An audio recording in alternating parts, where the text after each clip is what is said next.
மசாலாவை வச்சுட்டு நல்ல ஒரு அருமையான டேஸ்டான ரொம்ப சிம்பிளான ஒரு சிக்கன் கிரேவி நல்ல அருமையாக செஞ்சிடலாம். எப்படி பண்ணலான்றதை பார்ப்போம் வாங்க. நம்மளுடைய சேனலில் குழம்பு மிளகாய் தூள், ரசப்பொடி, சாம்பார் பொடி, கரம் மசாலா பொடி, இட்லி பொடி, மட்டன் மசாலா இது எல்லாமே நல்ல சுகாதாரமான முறையில் நல்ல தரமான பொருட்களை வச்சு நானே என்னுடைய கைப்பட என்னுடைய கண் பார்வையில் உங்களுக்கு நான் எல்லாமே அரைச்சி பொடி பண்ணி உங்களுக்காக நான் தரேன். உங்களுக்கு வேணுன்றவங்க வெப்சைட்லேயும் வாட்ஸ்அப் நம்பரும் உங்களுக்கு தரேன். நீங்கள் வேணுன்றவங்க ஆர்டர் பண்ணி வாங்கிக்கலாம். இன்றைக்கி இந்த சிக்கன் கிரேவி செய்யறதுக்கு 1 ஸ்பூன் அளவுக்கு கடலை எண்ணெய் ஊற்றிக்கோங்க. 2 கைப்பிடி அளவுக்கு சின்ன வெங்காயம் போட்டுக்கலாம்.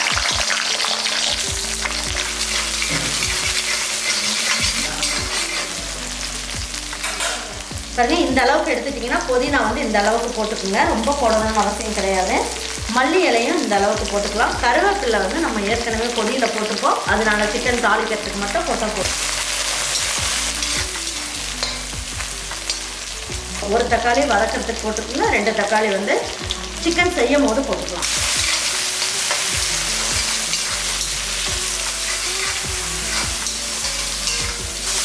இந்த வெங்காயம் தக்காளி இதெல்லாம் வதக்கிட்டோம் இல்லைங்களா, இந்த எடுத்து ஒரு மிக்ஸி ஜாருக்கு மாற்றிடலாம்.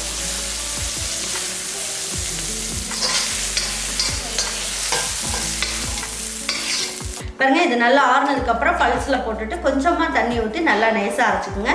பாருங்க, இந்த கிரேவி செய்யறதுக்கு 2 டேபிள் ஸ்பூன் அளவுக்கு கடலெண்ணெய் இல்லைன்னா நல்லெண்ணெய் எது வேணாலும் ஊற்றிக்கோங்க. 1 பிஞ்ச் அளவுக்கு சோம்பு போட்டுக்கலாம். இதுக்கு பட்டை கிராம்பு எதுவுமே போட வேணாம், எல்லாமே நம்ம அந்த பொடியில் போட்டிருக்கோம் அப்படிங்கிறதுனால இதை மட்டும் போட்டாலே போதும்.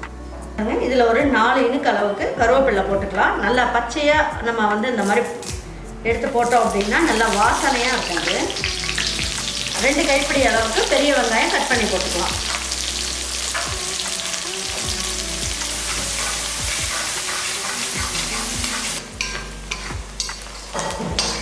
செவக்க வதக்கிடுங்க. இந்த அளவுக்கு வதக்கிட்டிங்கன்னா சிக்கன் நல்லா டேஸ்ட்டாக இருக்கும்.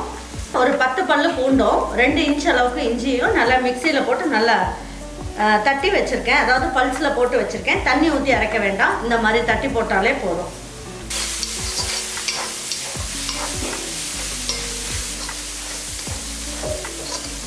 கொஞ்சம் இஞ்சி பூண்டு வாசம் போகிற அளவுக்கு ஓரளவுக்கு நல்லா வதக்கிக்கலாம். வதக்கிட்டோம் அப்படின்னா சிக்கன் டேஸ்ட் ரொம்ப நல்லாயிருக்கும். 2 தக்காளியை சிக்கனுக்கு இந்த மாதிரி வதக்கிக்கலாம்.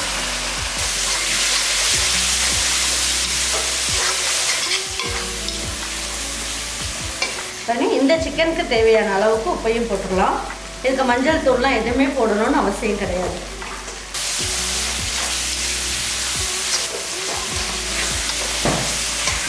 பாருங்க, இதில் 2 பச்சை மிளகாயை முழுசாகவே போட்டுக்கலாம்.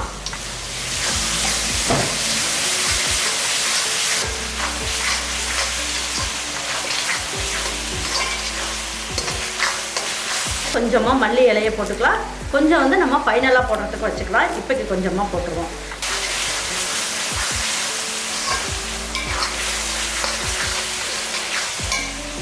பாருங்கள், இதில் 1.5 கிலோ அளவுக்கு பிராய்லர் சிக்கன் தோல் உரிச்சிட்டு வாங்கிட்டு வந்து வச்சுருக்கேன். இப்போ இது எல்லாமே எடுத்து இதில் போட்டுக்கலாம்.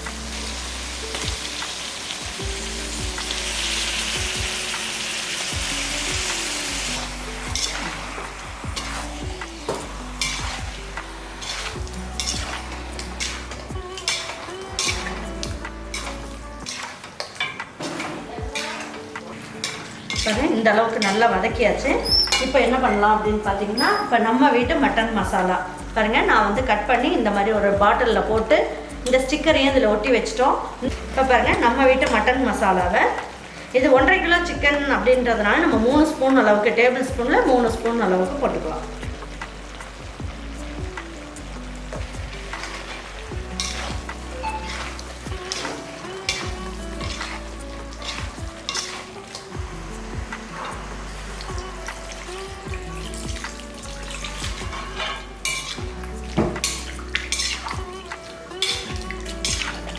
சிக்கன் முழுகிற அளவுக்கு தண்ணி ஊற்றிக்கிங்க, சரியாக இருக்கும்.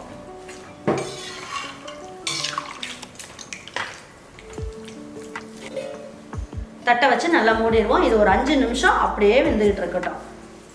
பாருங்கள், இப்போ எடுத்து பார்க்கலாம் எப்படி இருக்குது சிக்கன் அப்படின்ட்டு. இப்போ ஒரு 5 நிமிஷம் நல்லா வெந்துருச்சு.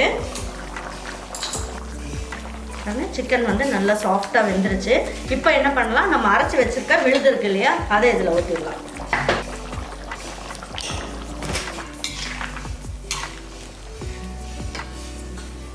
பாருங்க மிக்ஸி ஜாரில் இந்த மசாலாலாம் ஊற்றிருக்கோம் இல்லையா, அதில் கொஞ்சமாக மட்டும் தண்ணி ஊற்றி இதையும் ஊற்றிடுவோம். பாருங்க இப்போ தட்டை வச்சு மூடி வச்சுருவோம். பாருங்க இந்த மசாலாலாம் ஊற்றுனதுக்கப்புறம் ஒரு 5 நிமிஷத்துக்கு அப்படியே மூடி இருக்கட்டும். அதுக்கப்புறம் எடுத்துகிட்டு நல்லா கிளறிட்டு ஃபைனலாக என்ன பண்ணலான்றதை நான் சொல்கிறேன். இப்போ வந்து 2-3 நிமிஷம் ஆயிடுச்சு. இப்போ மறுபடியும் ஒரு வாட்டி கிளறி விட்டுறலாம். அப்படியே வச்சோன்னா அடிப்பிடிச்சிடும்.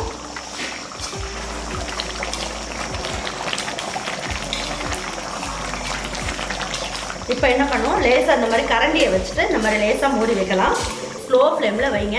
இன்னும் ஒரு 3 நிமிஷம் அப்படியே இருக்கட்டும். அதுக்கப்புறம் எப்படி இருக்குன்றதை பார்ப்போம். பாருங்க இப்போ சிக்கன் வந்து ரெடி ஆயிடுச்சான்னு பார்க்கலாம். பாருங்க எல்லாம் ஸ்லோ ஃப்ளேமில் வச்சுருந்தோம். நல்ல எண்ணெயெல்லாம் கசிஞ்சு பார்க்கறதுக்கு சும்மா அட்டகாசமாக சூப்பராக இருக்குது.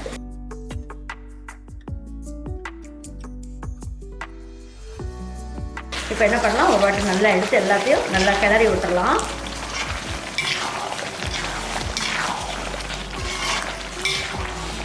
பாருங்கள் நம்ம வீட்டு மட்டன் மசாலா வச்சுட்டு இந்த சிக்கன் கிரேவி வந்து நல்லா செஞ்சாச்சு. இது ரொம்ப அட்டகாசமாக இருக்கும். கண்டிப்பாக உங்கள் வீட்டில் இருக்க பிள்ளைங்களுக்கும் நீங்கள் செஞ்சு கொடுங்க. அவங்களுக்கெல்லாம் செஞ்சு கொடுத்துட்டு லைக் பண்ணுங்கள், ஷேர் பண்ணுங்கள், சப்ஸ்கிரைப் பண்ணுங்கள், மறந்துடாமல் கமெண்ட்ஸ் பண்ணுங்கள். தேங்க்யூ ஃபார் வாட்சிங் ஈரோடு அம்மாச்சி சமையல். தேங்க்யூ.